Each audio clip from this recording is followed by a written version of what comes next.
की पत्नी press conference कर रही है, हम सीधे चलते हैं। की पॉपुलेशन बहुत ज्यादा है यूपी बिहार। सर इनके अगर गांव को देखें तो मिनिमम 5 मैक्सिमम 8 गांव के बीच में एक पीएचसी है और कई सारी जगहों पे 15 से 20 किलोमीटर के बाद एक सीएससी सेंटर पड़ता है। कई जगहों पे पीएचसी जर्जर स्थिति में। सर तो कहा जाए आपके इस आयुष्मान भारत इंफ्रास्ट्रक्चर मिशन के तहत आपको क्या लगता है क्यों टारगेट किया जा रहा है समीर वानखेड़े को? आपको क्या लगता है कि क्या वजह है? मुझे ऐसा लगता है कि समीर जी के जॉब और उनकी काम करने की शैली से, क्योंकि वो ऑनेस्ट ऑफिसर है, उससे बहुत लोगों को अड़चन होती होगी। बहुत लोग चाहते कि वो कुर्सी से हट जाए और उनका गुजारा चलता रहे, तो शायद इसीलिए वो चाहते हैं कि ये हट जाए और उनकी समीर जी की वजह से उनको तकलीफ ना हो। समीर वानखेडे या सगळ्या आरोपातून बाहेर पडतील का आणि नवाब मलिक यांना ते उत्तर देणार आहे? समीर वानखेडे नक्कीच ह्या सगळ्यातनं बाहेर पडतील आणि 100% पडणारच, कारण की जिंकतं तर सत्याचाच विजय होतो शेवटी. आणि what was your next question? Nawab Malik यांना उत्तर देणार? मला वाटतं ते उत्तर तर वेळच देईल. आता टाइम विल शो एव्हरीथिंग. हळूहळू सगळं सगळ्या गोष्टी ते अजूनही काय कट कारस्थानं रचतील, अजून काय डॉक्युमेंट्स क्रिएट करून अजून त्यांना कशात गोवायचा तर प्रयत्न नक्कीच करणार आणि समीरजी त्यातून काही वाचणार नाहीयेत. पण त्या गोष्टी सिद्ध करणं हे सगळ्यात मोठी गोष्ट असते आणि ते सिद्ध होणं कठीण आहे, कारण की ते सगळं खोटं आहे. क्या आपको लगता है कि सिर्फ नवाब मलिक, क्या आपको लगता है निश्चित त्रास होतोय? निश्चित त्रास होतो. एक मराठी असल्याचा मला प्रचंड अभिमान आहे आणि मला माझ्याच महाराष्ट्र स्टेटमध्ये कोणीतरी येऊन घाबरवतं, कोणीतरी येऊन धमक्या देतं आणि मला इतर वेगवेगळ्या राज्यांमधनं सपोर्टचे मेसेजेस येतात, महाराष्ट्रातनं पण येतात. पण मला असं वाटतं की मला माझ्या राज्यात घाबरलं नाही पाहिजे आणि मला माझ्या राज्यात सेफ वाटलं पाहिजे आणि मी ह्याचाही स्वागत करते की आपलं महाराष्ट्र स्टेट, सेंट्रल पोलीस हे सगळे मला सिक्युरिटी देतात. आता पण तुम्ही बघितलं तर मी एका गाडीतनं उतरले, तर yes definitely they are taking care of अस.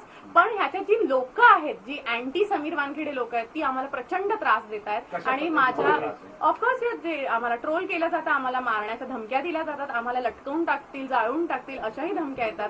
सो मला वाटतं हे सगळं पार्ट अँड पार्सल आहे समीरजींच्या जॉब बद्दल. मैम एक सवाल ये कि क्या नवाब मलिक ही इन सबके पीछे है? क्योंकि मुख्यमंत्री ने भी इस तरह की जो एनसीबी की कार्रवाई थी उसको लेकर सवाल खड़े किए थे.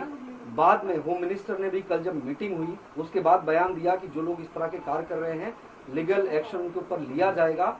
तो आपको लगता है कि वाकई में सिर्फ नवाब मलिक इसके पीछे हैं या फिर महाराष्ट्र सरकार भी समीर वानखेड़े के पीछे है? मुझे ऐसा लगता है कि उनके पीछे कौन कौन है ये बताने के लिए मैं बहुत छोटी हूँ. उनके अगेंस्ट यस डेफिनेटली एक पूरी यंत्रणा काम कर रही है, पर आई एम श्योर कि हमारी महाराष्ट्र सरकार इतनी समझदार है और इतनी कोऑपरेटिव है कि वो जरूर जीत सच्चाई की ही करेंगे और वो जरूर समीर जी के साथ खड़े होंगे जब उनको सच्चाई का पता चलेगा. एक बार ये इल्जाम लग रहा है कि समीर वानखेड़े जो है वो बीजेपी की कठपुतली है. केंद्र सरकार जो है महाराष्ट्र सरकार को गिराना चाहती है और समीर वानखेड़े जो है बीजेपी के फेवर में काम कर रहे हैं. और ऐसा कोई इल्जाम है नहीं बहुत बड़ा बॉलीवुड के कलाकारों पर, और जानबूझ के उन्हें शिकार बनाया जा रहा है ताकि महाराष्ट्र सरकार को बदनाम किया जाए. ये बहुत बड़ा इल्जाम है. मुझे ऐसा लगता है समीर जी सिर्फ कलाकारों को नहीं पकड़ते हैं. अगर वो 100% में से 3% या 2% कलाकार होंगे, लेकिन बाकी के सब रियल ड्रग रिलेटेड डॉन्स है या पेडलर्स है, ऐसे लोगों को ही पकड़ते हैं वो. तो ये बात तो टोटली खारिज हो जाती है कि वो कोई पर्सनल वेंडेटा निकाल रहे हैं. और एंड आई डोंट थिंक कि कोई भी पॉलिटिकल पार्टी इसका फायदा उठा रही है या कोई भी पॉलिटिकल पार्टी से वो रिलेटेड भी है. वो बहुत सेंट्रल गवर्नमेंट से बिलोंग करते हैं और न्यूट्रली काम करने में बिलीव करते हैं. तो अगर किसी को ऐसा लगता है या कोई भी पॉलिटिकल पार्टी को लग रहा है कि वो अपने फेवर में या अपने फेवर में नहीं है, तो मुझे लगता है उनको ये चीजें दिमाग से निकाल देनी चाहिए.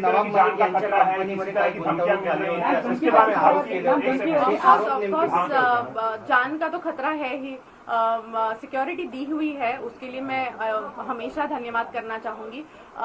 लेकिन ऑफ कोर्स यस हमें जान का खतरा है और मुझे, मेरे बच्चों को, मेरे परिवार को डराया धमकाया जा रहा है. रोज कोई ना कोई मतलब हमेशा ऐसा डर लगा रहता है कि कोई अभी सस्पिशियस व्यक्ति भी हमको दिखता है, तो कोई हमें देखता भी है तो ऐसा लग रहा है कि ये ऐसा बार बार क्यों देख रहा है, जो भी है.